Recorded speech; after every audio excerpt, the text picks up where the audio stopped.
जाने क्यों मेरा बेकरार दिल इतना है। जो रियाज आपका हारमोनियम पे होता है वो आपका रियाज और मतलब किसी इंस्ट्रूमेंट पे हो नहीं सकता। ठीक है, if your mix master is not good, आप गाना जितना मर्जी अच्छा है, आप गाने का कुछ नहीं कर सकते। अस्सलाम वालेकुम मिस्टर्स, आप सुन रहे हैं स्टार स्ट्रक। मैं हूं आपके साथ आपकी आरजे महाविश खान और मेरे साथ मौजूद हैं बिल्कुल यंग अभी न्यू कमर हमारे पाकिस्तान के बहुत ही अच्छे सिंगर हैं। हम वेलकम करेंगे अपने शो में अली कासिम को। जी अली कासिम, अस्सलाम वालेकुम, कैसे हैं आप? वालेकुम अस्सलाम। ठीक ठाक, आप बताइए कैसी हैं, खैरियत से? अल्हम्दुलिल्लाह बिल्कुल ठीक ठाक, अल्लाह का शुक्र है। अच्छा ये बताएं अली कि कब से म्यूजिक का आगाज हुआ है? It's been 12 years. 12 I years, was okay. like, yeah, I was 18 years old when I started music, and hmm. I started begin writing music. Then I choose to play a guitar and I learned that all that stuff. उसके बाद बस फिर music journey ऐसी start हुई college life से ही। चल सो चल सिलसिला हमारा चलता रहा और फिर म्यूजिक को ही अपना पैशन बना लिया और एक टाइम आया कि सोचा कि नहीं यार, need to earn from music. अच्छा, तो 18 साल की उम्र से आपने म्यूजिक शुरू किया था और कॉलेज लाइफ से ही आप म्यूजिक कर रहे हैं, सही? तो अगर मैं जी ये पूछूं बिल्कुल। आपसे कि आपकी सबसे पहले इंस्पिरेशन कौन थी, कब से? मतलब जैसे एक होता है ना, वो रिवायती सा एक सवाल होता है कि क्या बचपन से ही आपने सोच लिया था कि आपने क्या बनना है? ठीक है, असल में बात ये है कि आप आई डोंट नो कि आप स्टार्स पे बिलीव करती हैं कि नहीं करती हैं, बट मेरा स्टार है सेजिटेरियस दिसंबर। और ओके। ये एक बड़ा आर्टिस्टिक सा स्टार है जिसमें मतलब मैंने स्टार में जितने भी लोगों को देखा है उनके अंदर मैंने कोई ना कोई आर्ट जरूर देखा है। ठीक है, उनका मतलब thinking point of view different होता है बाकी लोगों के नज़रिए और ऑल दैट थिंग्स। तो मुझे ये लगता है कि मेरे अंदर एक पहले से एक आर्ट मौजूद था जिसको मैंने अपना समझ के खुद बाहर निकाला है। और हर इंसान में एक आर्ट ज़रूर होता है, लेकिन कुछ लोग होते हैं जो उसको अपना पॉलिश करते हैं, निकालते हैं। कुछ लोग होते हैं जो अंदर ही अंदर उनको पता ही नहीं चलता कि उनके अंदर क्या आर्ट है, वो अपनी लाइफ को इसी तरह गो थ्रू रखते हैं। तो मुझे लगता था कि मेरे अंदर वाकई कोई आर्ट है, किस तरह की बात है, क्योंकि मुझे म्यूजिक तो बचपन से ही अट्रैक्ट करता था। ठीक है, I was very good listener. मैं उस्ताद नुसरत फतेह अली खान साहब को माशाल्लाह बहुत यंग एज से सुनता आ रहा हूँ, when I was like 15 years old. तो म्यूजिक एक ऐसी चीज थी कि मुझे मुझे लगता था कि यार म्यूजिक मुझे एक अलग फील देता है। तो फिर मैंने उसको अडॉप्ट कर लिया। जब मैंने उसको अडॉप्ट किया और मैं मतलब इन चीज़ों में उतरा, and I like the guys playing guitar in front of me, तो मुझे बड़ा अच्छा लगा कि यार ये लाइव म्यूजिक तो एक अलग ही दुनिया है। तो फिर मैं I decided to choose to play a guitar, और उसके बाद मैं गिटार घर पर लाया और मैंने अपने पेरेंट्स की इजाज़त ली। उन्होंने, मेरे फादर बहुत सपोर्टेड है, सपोर्ट करते हैं मुझे इस मामले में, बहुत सपोर्टिंग है वो।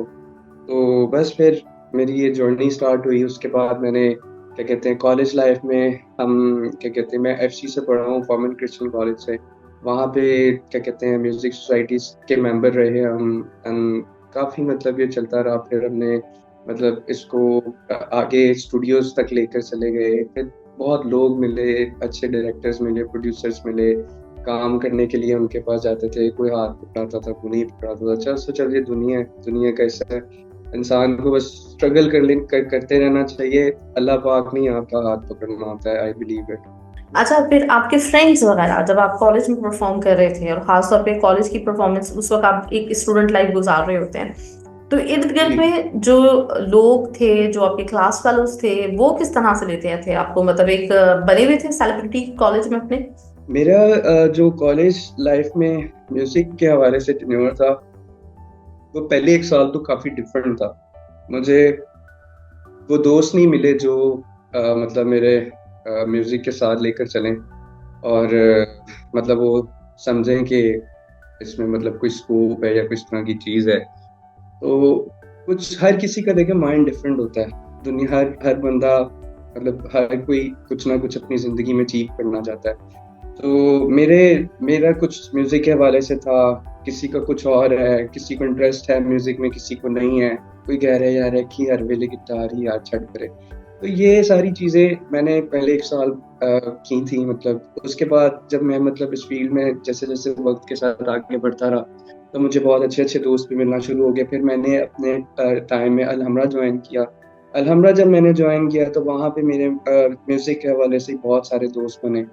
और फिर मेरा ख्याल है कि मेरा गिटार इतना अच्छा पॉलिश नहीं था। I was not a like good guitarist on that time.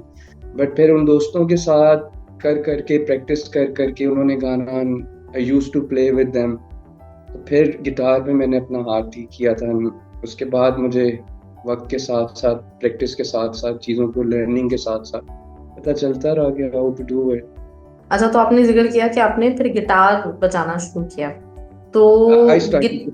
हाँ, और यूजुअली मतलब जो म्यूजिशियंस होते हैं उनका एक तरह का पहला जो प्यार होता है वो गिटार होता है। और मजे की बात ये है हाँ कि बिल्कुल। गिटार है ना, गिटार प्लेइंग आपने शुरू की, फिर जो पहला ट्रैक आया वो पहला प्यार आया, तो उसके हवाले से भी बात कर लेते हैं, थोड़ी करेंगे। लेकिन उससे पहले मैं चाहूंगी कि आप गिटार पे थोड़ा हमें अपना सॉन्ग सुना दें।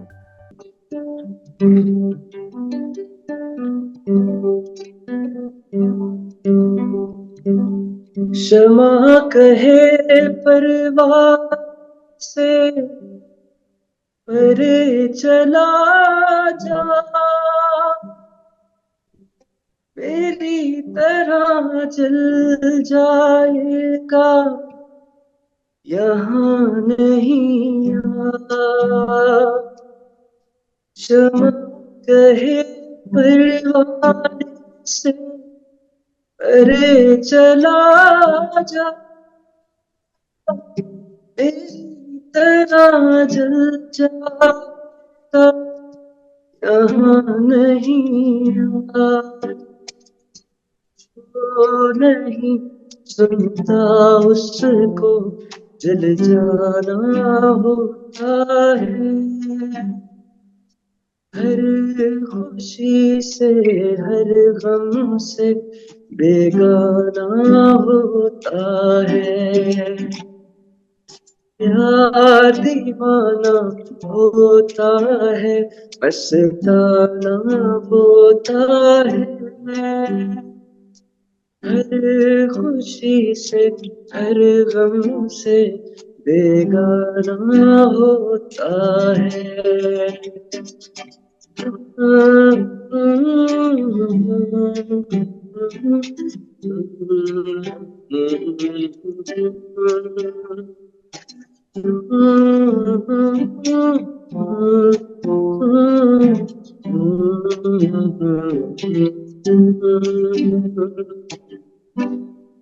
वेरी नाइस, वेरी नाइस, बहुत जबरदस्त।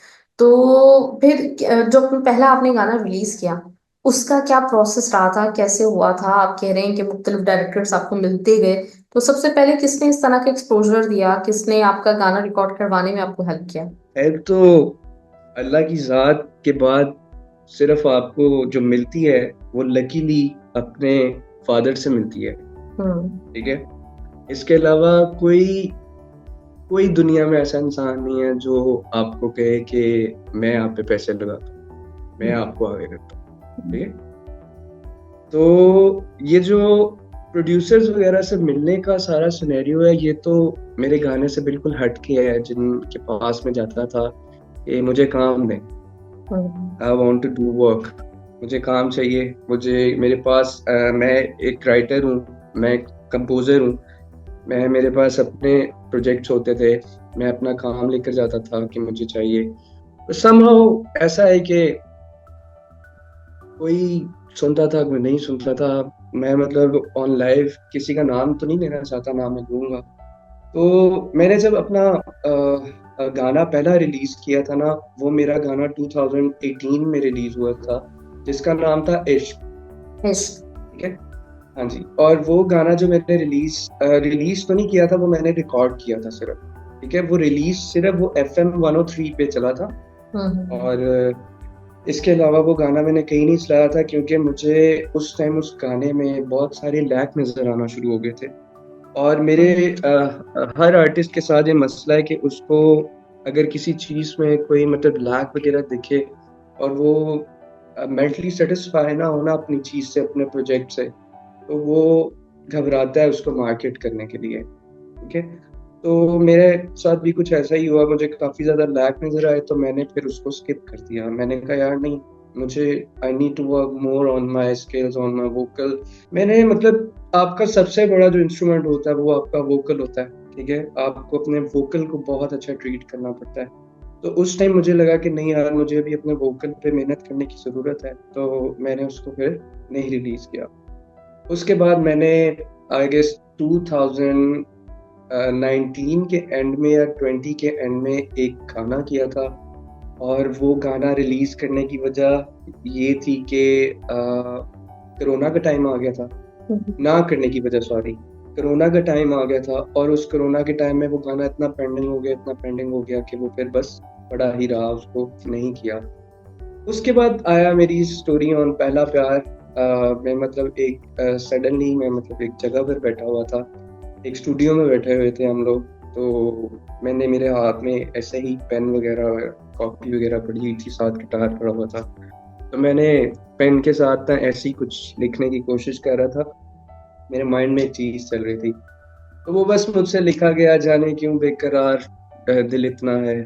तो मैंने अपना गिटार उठाया and I took the scale, और फिर मैंने उसको, जो मैंने लिखा था उसको 2-3 सेवरल मेलोडी के अंदर ना गुनगुनाना शुरू किया। तो मेरा दोस्त बैठा हुआ था क्या कहते हैं पीसी के ऊपर, तो उसने मुझे कहा कि यार व्हाट इज दिस। मैंने कहा यार पता नहीं, मैं जस्ट आई मेक इट। कहता रिकॉर्ड कर इसको और बनाओ। तो बस वो फिर हमने रिकॉर्ड करना शुरू किया पार्ट्स। उसके बाद हमने जो हमें बेस्ट चीज़ें लेनी हमने वो उठाई, और उसके बाद हमने उस पर गाना कंपोज किया। तो it was the like basic journey of पहला प्यार। पहला प्यार ऐसे ही मेरा मतलब एक बैठे बैठे मेरा एक गाना बन गया। अच्छा, इसको कहते हैं ना मतलब कि आप प्लान करके यूजुअली जो चीज़ें कर रहे होते हैं ना वो बाज़ औक़ात नहीं होती हैं, और बगैर प्लान के जो चीज़ें हम अपनी जो ना बस ऐसे ही बैठे होते हैं, वो कभी कभार इतनी अच्छी चली जाती हैं कि वो फिर एक आपका अपना दिल चाहता है कि उसको जो है ना आगे परस्यू किया जाए। तो अभी अच्छा, अनप्लग से मुझे ज़हन में आया कि ये कितना आप अभी, जब ये 10 साल का अरसा आपको गुजर गया है म्यूज़िक की फील्ड में, आप इसमें काम कर रहे हैं, इस वक्त तक कितनी रियाजत वगैरह करते हैं? मतलब हम पहले बड़ा सुना करते थे सिंगर्स को कि रियाजत और जैमिंग और ये एक पूरा चलता है सिंगर्स का, आप कितना टाइम देते हैं? म्यूजिक जो आपका गाना गाना है ना, वो रियाजत के बगैर बहुत मुश्किल है, ठीक है? जो लोग रियाजत के बगैर गाना गा लेते हैं या उसको निभा लेते हैं, उनका डेफिनेटली या तो कोई पीछे से अपना घराने का कोई ताल्लुक होता है, ठीक है, या वो गॉड गिफ्टेड होते हैं, ठीक है। मेरे जैसा बच्चा जो वोकल्स में डेड था आज से 10-12 साल पहले, और उसके मेरे फादर ने ही मुझे कहा कि तुम गाना गाना सीखो, you have to learn how to sing, ठीक है। तो मैंने अपने फादर को कहा ठीक है मैं सीखता हूँ, क्योंकि उनको पता था मैं गिटारिस्ट हूँ। तो मैं गिटार प्ले करता रहता था, तो मुझे कहते थे कि यार तुम साथ कुछ गाते तो हो नहीं। तो मैंने उनको जब सुनाना तो मेरी आवाज़ ही नहीं निकलनी, तो उन्होंने फिर मुझे कहा कि यार तुम गाना गाना सीखो, ठीक है, ये तुम्हारे लिए बहुत अच्छा है अगर तुम इसको आगे लेके चलना चाहते हो। फिर उन्होंने ही मुझे एक टीचर रखवा के दिए जो मुझे घर आके सिखाते जी, जो मुझे घर आके सिखाते थे। उन्होंने मुझे हारमोनियम लेके दिया। मेरा ख्याल है मेरा उनके साथ 4-5 महीने मैंने उनके साथ क्या कहते हैं क्लासेस वगैरह उनसे मैं लेता रहा, और 4-5 महीने में मैंने उनसे इतना कुछ पिक कर लिया कि आगे अगले 2-3 साल मैंने खुद ही अकेले कमरे में बैठ के 1 घंटा अपने आप को रियाज के लिए देना। राइट, तो फिर मतलब रियाजत का सिलसिला भी चलता है, ये अच्छी चीज़ है। अच्छा, ये मुझे एक इंटरेस्टिंग बात लगी जो अभी आपने कहा कि मेरा हारमोनियम खराब हो गया है, तो ये हारमोनियम और रियाजत का कुछ लिंक है आपस में? बिल्कुल ऐसा ही है जी। हारमोनियम पे जो रियाज होता है ना, वो आप किसी और इंस्ट्रूमेंट पे रियाज नहीं कर सकते। अच्छा, ये हारमोनियम का एक अपना टोन है, और क्या कहते हैं हारमोनियम का रियाज ही रियाज होता है। बाकी अगर आप कहें कि मैं गिटार पे रियाज कर लूं तो इट्स नॉट पॉसिबल। हो जाएगा, सही। अच्छा, ये मेरे लिए नई बात थी। जो रियाज आपका हारमोनियम पे होता है वो आपका रियाज और मतलब किसी इंस्ट्रूमेंट पे हो नहीं सकता। अच्छा, तो फिर अब ये कि पहला प्यार आपका रिलीज हुआ, वीडियो बनाई, आप बिलीव करते हैं कि एक अच्छा जो म्यूजिक है उसको अगर आप चाहते हैं कि ज्यादा से ज्यादा उसकी रीच हो तो उसके लिए वीडियो भी बड़ी इंपॉर्टेंट पार्ट है। मेरा पहला एक्सपीरियंस था वीडियो के हवाले से, ठीक हम्म। है। और वीडियो के हवाले से इंसान का जब पहला पहला एक्सपीरियंस होता है, बहुत सारी मिस्टेक्स होती हैं। और मुझे पर्सनली लगता है कि मेरी भी वीडियो में मुझसे बहुत सारी मिस्टेक्स हुई हैं, अच्छा, जो ये कि हमें बताएं, आगे सॉरी मैं आपको इंशाल्लाह। काट रही हूँ, कि वीडियो में आप जी खुद जी। अपीयर हुए या फिर किसी मॉडल से करवाई वीडियो? नहीं, मैं वीडियो में खुद फीचर हुआ हूँ। हाँ हाँ, ग्रेट ग्रेट। तो वीडियो का प्रोड्यूसर भी मैं ही हूँ, अच्छा। वीडियो का वीडियो का मॉडल भी मैं ही हूँ। और इसके अलावा जो गाना है जो हमने लिखा, मैंने लिखा, कंपोज हम्म। किया और प्रोड्यूस किया, क्या कहते हैं, म्यूजिक प्रोड्यूसर ने। और उसके बाद बड़ा रोल होता है आपके गाने के मिक्स मास्टर का। जब तक आपका गाना मिक्स मास्टर अच्छा नहीं होता ना, तब तक जो है आपके आपके गाने में वो क्वालिटी डेवलप नहीं होती जो आप आजकल एक मार्केट में गाने जिस तरह के लोग सुनना पसंद कर रहे हैं, ठीक है। If your mix master is not good, आप गाना जितना मर्जी अच्छा है, आप गाने का कुछ नहीं कर सकते। तो मेरी नज़र में तो मिक्स मास्टर का एक बहुत बड़ा रोल है, और मिक्स मास्टर एक अच्छा ऑडियो इंजीनियर ही कर सकता है। तो मेरा गाना मिक्स मास्टर हुआ, उसके बाद उसमें काफ़ी क्रेडिट्स जो थे वो मेरे ही थे। प्रोड्यूसर बेसिकली मैं अपने आप को इसलिए कह रहा हूँ क्योंकि प्रोड्यूसर कहते हैं उसको जिसने पैसे लगाए होते हैं, ठीक है। तो हम्म। मैं अपने आप को इसलिए प्रोड्यूसर कह रहा हूँ क्योंकि मैंने उस पर पैसे लगाए हैं। तो वीडियो हम्म। डायरेक्ट किया वो किस डायरेक्टर ने डायरेक्ट किया है। तो मैंने बहुत सारी, मुझे बाद में उसमें कमियां नज़र आई, बहुत सारे लैक नज़र आए, वो एक अलग मोटिव है, वो एक अलग बात। तो मैंने उस वीडियो से बहुत कुछ सीखा आगे आने वाले अपने नेक्स्ट प्रोजेक्ट के अंदर कि मैंने कौन कौन सी मिस्टेक्स नहीं करनी है इंशाल्लाह। तो बाकी मुझे ये भी रियलाइज़ हुआ कि वीडियो अभी मुझे शायद नहीं करनी चाहिए थी, क्योंकि वीडियो का जो बेसिकली दौर है ना, वो हमारे इस टाइम हमारे इस पाकिस्तान में खास तौर पे वो अभी चल नहीं रहा। अभी बताऊँ अच्छा। क्या चल रहा है? अभी चल रही है एनिमेशन। आप अच्छा सा कोई एनिमेटेड डिज़ाइन करवाएं, एक अच्छा सा आपका गाना है, उसके ऊपर टेक्स्ट फ़ॉन्ट करते हैं अपना गाने का, क्या कहते हैं, नाम वगैरह, और फिर गाने की लिरिक्स लिखते हैं और वो आप चढ़ा दें इंस्टाग्राम पे, टिकटॉक पे, यूट्यूब पे। लोग उठाते हैं। आप एक अच्छा, आजकल म्यूजिक एक अच्छा राइटिंग, आपने अच्छा लिखा हो गाना, उसके लफ्ज अच्छे हो, शायरी अच्छी हो, दूसरा म्यूजिक अच्छा हो, ये दो चीजें लोगों को आजकल अट्रैक्ट कर रही है म्यूजिक के हवाले से। लोग ये चीजें उठाते हैं, उस पर रील्स बनना शुरू हो जाती हैं। अच्छा, मुझे आपकी बातें सुन के अंदाजा हो रहा है कि आप अपने बहुत बड़े क्रिटिक हैं, और दूसरी चीज ये कि आपकी नेचर में ना वो एक परफेक्ट हर चीज हो, ये बड़ा एक इम्पोर्टेंट चीज है कि आपको हर चीज परफेक्ट चाहिए। जी बिल्कुल ऐसा ही है, मेरा नेचर थॉट है, मैं जो काम करूँ वो परफेक्शन से होना चाहिए। क्योंकि अगर परफेक्शन से आपका काम नहीं है, आप मेंटली सेटिस्फाई नहीं है, तो फिर उस काम का कोई फायदा नहीं है। आप मेंटली सेटिस्फाई हैं, फिर चाहे दुनिया एक तरफ खड़ी है, आप एक तरफ खड़े हैं, आप भारी हैं। हम्म। मतलब अपने आप को फिर आप सेटिस्फाई करने के लिए आपका जो हर काम है वो परफेक्शन से हुआ हुआ होना चाहिए। बिल्कुल ऐसी है, आर्ट ऐसे ही है। आर्ट आर्ट के लिए आपको आपको मेंटली सेटिस्फाई होना चाहिए। मेरे जितने प्रोड्यूसर दोस्त हैं वो मुझे कहते हैं कि यार मतलब क्या सीन है, मतलब मुझे मेरे गाना मेरा रिकॉर्ड हुआ है, मैंने वोकल सुन रहा हूँ, एक सुई भी गुजरी है ना, हल्की सी भी आवाज, बिल्कुल मिनिमम, जैसे कहते हैं ना पिन ड्रॉप, वो भी मुझे गुजरी है, तो मैंने कान खड़े हो गए कि यार ये कुछ गुजरा है, इसको क्या है। तो वो प्रोड्यूसर हैरान है, वो देख रहा है कि इसको क्या आवाज आ गई है। एंड अबाउट यार क्या कान है तुम्हारे भाई। सही। ग्रेट। अच्छा, वैसे मतलब एक्टिंग का इरादा है, क्योंकि जब आप कह रहे हैं कि आप रियल लाइफ में एक अच्छे खासे आपको लोग ये टाइटल देते हैं कि आप ड्रामेबाज हैं, तो फिर कभी इरादा है ड्रामा वगैरह में काम करने का? मुझे बहुत सारे लोगों ने कहा है कि यार तुम्हें ड्रामा इंडस्ट्री ज्वाइन करनी चाहिए, ठीक है, लेकिन मैं अपने म्यूजिक को फिलहाल कॉम्प्रोमाइज नहीं कर रहा, क्योंकि मैंने म्यूजिक में बहुत टाइम लगाया था। मेरी कोशिश होती है कि एक काम जिसमें मेरी टांग अड़ी हुई है, मैं पहले उसको ढंग से कर लूँ, उसको किसी जगह पहुंचा दूँ, फिर आगे जिंदगी में अगर आपको अपॉर्चुनिटी मिले तो उसको वेल कर लें। लेकिन इस तरह अगर दो कश्तियों में सवार हो जाएंगे ना, ना वो कर सकेंगे ना ये कर सकेंगे। बात सही है। अच्छा, आपकी बातों में एक चीज और जो मैंने फील की अली, वो ये कि आपकी लाइफ में आपके फादर जो हैं वो बहुत ज्यादा इम्पोर्टेंट एक करेक्टर है। तो उनके बारे में अगर खास तौर पे आप कुछ कहना चाहें, मतलब ये इंटरव्यू जरूर दिखाइएगा उनको। और ये बड़ी एक मतलब एक बड़ी बात होती है आपके हमारे यहाँ क्या होता है, हमारे माशरे में यूजली माएँ बड़ी सपोर्टिव होती हैं, माएँ बड़ा सपोर्ट कर रही होती हैं बच्चों की, कोई मतलब अगर डिफरेंट कोई एक्टिविटी है कुछ। लेकिन फादर अनफॉर्चुनेटली मतलब उस तरह का एक सपोर्टिव रोल और उस तरह अपने बच्चे को खुद उंगली पकड़ के उसके पैशन तक लेके जाना, वो चीज हो जो कि मार्केट में इतनी ज्यादा नहीं है। मतलब जैसे हम कह रहे होते हैं ना, माँ बाप को इंजीनियर डॉक्टर ही बनाना है, तो बड़ा कम देखने में आता है। तो आप उनके लिए खास तौर पे कुछ दिल से जो आपने नहीं उनके लिए कहा हो, वो जरूर हमसे शेयर कीजिए। 2-3 बार प्रोबेबली जॉब करने की कोशिश की, ठीक है, और मुझे लगा कि मैं जॉब नहीं कर सकता, क्योंकि जब एक इंसान के गोल्स डिफरेंट हो, थिंकिंग डिफरेंट हो, तो उसके लिए ये चीज़ें बड़ी मुश्किल हो जाती हैं, ठीक है।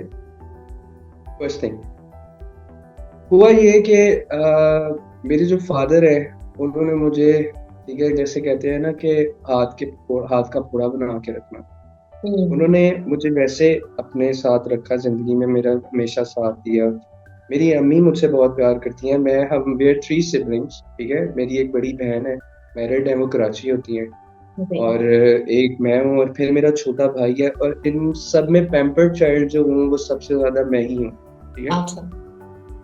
और है ये बात है कि मेरे फादर ने मुझे हमेशा सपोर्ट किया है। मुझे ये फील होता था समटाइम्स कि जब मेरे फादर ऑफिस वगैरह से घर आते होते थे, तो आई जनरली फील इट कि यार बाबा काम करके आ रहे हैं, बाबा मेहनत करके आ रहे हैं, यार मुझे भी साथ देना चाहिए। और मैं म्यूजिक में इतना इंडल्ज हुआ हुआ था, इतना ज़्यादा कैप्चर कर लिया था म्यूजिक ने मुझे कुछ करने नहीं देता। तो मेरे बाबा मुझे यही कहते थे कि यार तू जो काम कर रहा है ना, तो वो कर, बाकी छोड़। तो उसमें एक बार अपनी दुनिया बना लो, सब ठीक हो जाएगा।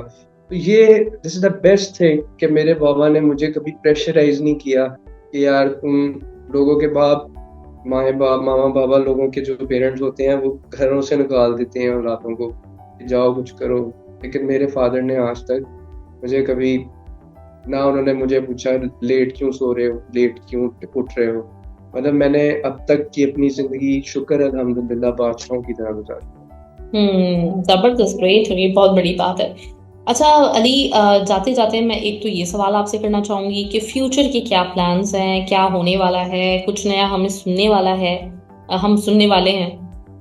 आप क्या कहते हैं, मेरा 24 जनवरी को सेकंड गाना मेरा रिलीज अच्छा, हो रहा ग्रेट ग्रेट। है, जी, जिसका नाम है दरमिया। हाँ, और वो आपको ऑल डिजिटल प्लेटफॉर्म्स पे भी मिलेगा, जैसे सही है। iTunes म्यूजिक हो गया, स्पॉटिफाई हो गया, इसके अलावा एप्पल म्यूजिक हो गया, एंड ऑल दैट। इसके अलावा यूट्यूब वगैरह पे भी। हम्म। तो अब ये गाना जो है बेसिकली, ये गाना है वो जिसको मैं कह सकता हूँ कि ये मेरे दिल से जुड़ा हुआ गाना है, ठीक है। अच्छा। कि ये मैंने मेहनत से लिखा है, मेहनत से किया है, ठीक है। इस गाने को गाना बहुत मुश्किल काम है, ये गाना आसान नहीं था। अच्छा। बेशक एक स्ट्रेट सॉन्ग है, लेकिन इस गाने को निभाना काम यही है कि आप इस गाने को फुल ऑफ फीलिंग्स परफॉर्म करें अपने। आपकी इस गाने के एक एक लफ्ज में फीलिंग्स दिखनी चाहिए। तो ये गाना आपने निभा दिया है।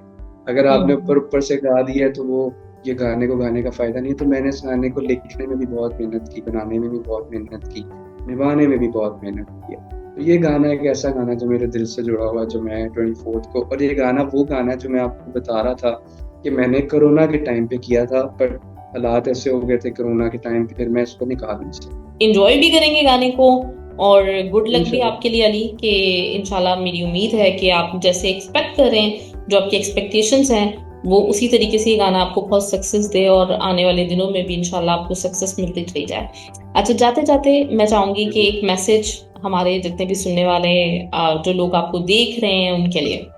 जी, मैसेज यही है कि लोगों की टांगें खींचना बंद कर दें, ठीक है। लोगों को अप्रिशिएट किया करें उनके काम के लिए।